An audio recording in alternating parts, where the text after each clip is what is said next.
Hello po, magandang umaga po sa inyong lahat. May ikukwento po ako sa inyo tungkol sa huwag sana natin kalimutan ang mga kaibigan na minsan nanindigan para sa atin. Marami akong naging kaibigan sa buhay, mga kakilala sa bawat yugto ng buhay, iba't ibang klase ng trip, pananaw at hilig.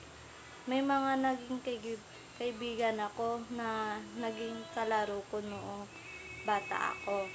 Ngunit sa paglipas ng pagkabata ay lumipas na din ang pagkakaibigan.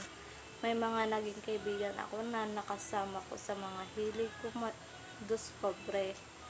Ngunit naglaho din. Dahil sa pagkataliwas ng mga hilig, may mga naging kaibigan ako na nakasama kong magpursige na maabot ang pangarap. Ngunit dahil sa pagkaabala ay bihira na din na magkita at yung iba ay hindi na nga.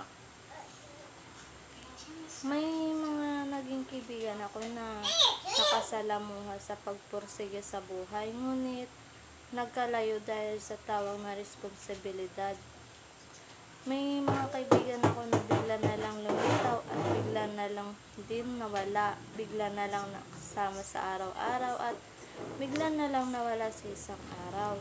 May mga kaibigan ako na nadala ako at napasama.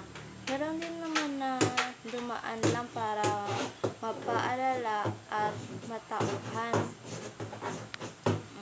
May mga kaibigan ako na nakasamang maglakad dahil walang pera, nakasamang umupo at tumaya sa gilid ng kalsada sa araw-araw at makinig sa mga